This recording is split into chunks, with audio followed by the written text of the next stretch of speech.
I bought this thing and chopsticks because I was trying doing this, but then it feels more natural to be on chopstick. Shocking, right? Like this. Yeah, okay. Good. This video is dedicated to pho. Sitting at number 10 is Hai Luo. Yeah, I know, this bowl's been catching shade since the first time I put it on any list. This restaurant doesn't seem to catch a break. At this rate, in fact, I might as well turn Hai Luo into one of those top places that I would like to gatekeep myself and post it on Patreon for a $100 paywall. So please go see my Patreon, dear my prospect Patreons. But yeah, Reddit doesn't like it. You probably hate it, but I don't. I don't hate it. And here's why. The broth, it hits the mark. Just the right balance of salt and sweet, visually clean enough to see. If my mom shoved this bowl to my face and say, "Come on, eat it, we're gonna be late," for the first 10 bites, I will not question it and not question my mom one bit. But then there's the other half of the bowl. I think it would make so much sense if you and your other half order this bowl to share while picking out the rest of the menu. Because unlike your other half, hopefully, halfway through,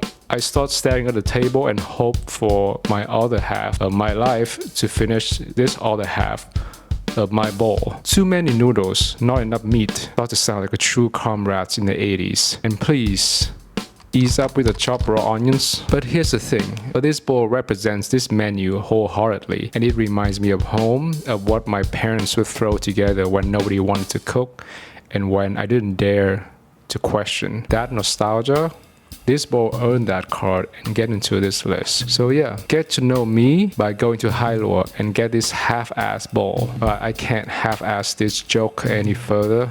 Let's move on. Bring your friend to finish it for you, or your fridge will have a very, very sad leftover half. Now, sitting at number 9 is pho, gà vàng. Yes, the chicken pho place from Virginia that came up to New York City like it has something to prove. And you know what? It kinda does. Opening a restaurant dedicated almost entirely to chicken is bold, unless you're Chick-fil-A. And it's even bolder since Chick-fil-A doesn't open on Sunday. Doing chicken all things, all day, every day, that's quite chic. Or the chicken joke aside, this is going against the grain when most Vietnamese restaurants will serve you with 60 plus or 100 plus item menu. This is a big nod how a true joint in Vietnam conducts its business. I guess the pattern is the further away you are from the source, the less of a competition one has to face, and the more liberty one may get trying to do all things, all styles in one place. Taking root to a Southern style pho with choices of small thin noodles, Southern condiments like jalapenos, hoisin sauce, hot sauce, bean sprout. This bowl screams a home-cooked mom-style chicken pho. And unlike beef pho, this is where chicken pho can truly shine. Chicken pho is one of the most helpless and one of the most difficult bowls of pho to pull off because it needs so much help. It is incredibly hard to be incredibly hard on the chicken broth because it does not have much to work with besides the chicken. Any Vietnamese family knows deep down in their souls that would be a waste of money to go out and eat chicken pho unless you know a place or gatekeeping it for yourself. The broth has only chicken bones and pork bones to work with, and within a reasonable time frame, you can home cook something that can match the restaurants. That's why home style and home cooked chicken shops make a great impression anywhere you go. If you're gonna home style it, own it and make it your brand. So where does this sentiment comes about? It has to do with the bar that the beef pho broth sets with the complex use of beef bones, marrows, pork bones, and ribs in a very taxing 10 to 12 hours simmering. The longer it sits in that small flame cauldron, the better it gets. And unless you're the sons and daughters of Con Edison or produce enough methane to run an in-house gas plant, you should not be doing this at home. But you can do it with chicken pho with reasonably less hours. Chicken pho should compensate you with all parts of the chicken as toppings, from white meat to dark meats, innards, chicken necks, unlaid eggs. Don't look it up. Even at the best of them all, condiments are also reflecting this state of predicament.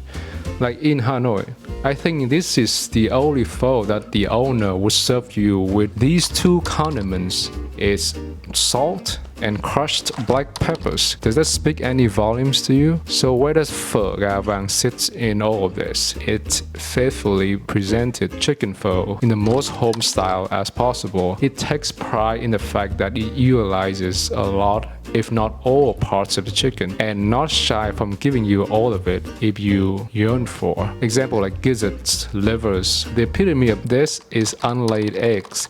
This is the first joint in New York City that so far offer this on the menu, and that is the ultimate ace card for this joint to make it to my top 10. Wow, what a biased reason. All the aspect Pho Ga Vang from you way more noodles than they should in relation with the rest of the bowl. This is why I detest using dry packaged noodles for so long. Apart from one, it tastes like what you would imagine it tastes like. Second is that chefs and cooks will tend to give you more and more since it's dry packaged. So do fresh noodles and you'll see how economical they suddenly become. So why are we doing this? Why aren't ramen shops doing this? Why only we doing this? Okay, sitting at number 8, we have M Kitchen.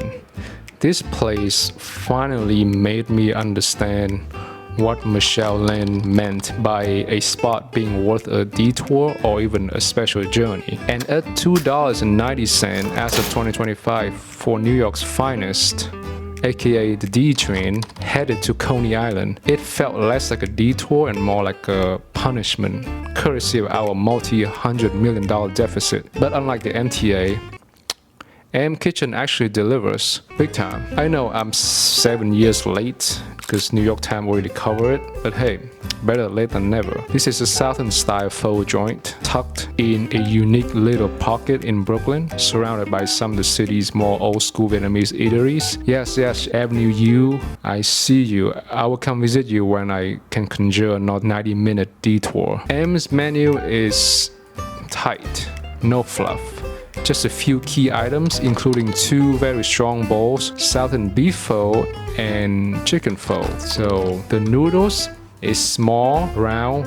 This is peak Southern style I was discussed in the previous video, but it's the broth that steals the show. In fact, this is the sweetest pho broth of this entire ranking list. And not sweet as it's like very sugary or gimmicky, like sweet like it's intentional and probably made with something like white radish, dry squid, MSG, or hey, even dry earthworms. But it's probably sugars. There's nothing I can't figure it out. They claim to be 24-hour simmer broth, but I heard this before. Again, I can't confirm or deny any of this. But to the mockery of the whole situation, fun fact, there's an Instagram account that's called M's Kitchen that specializes mostly in one, I shit you not,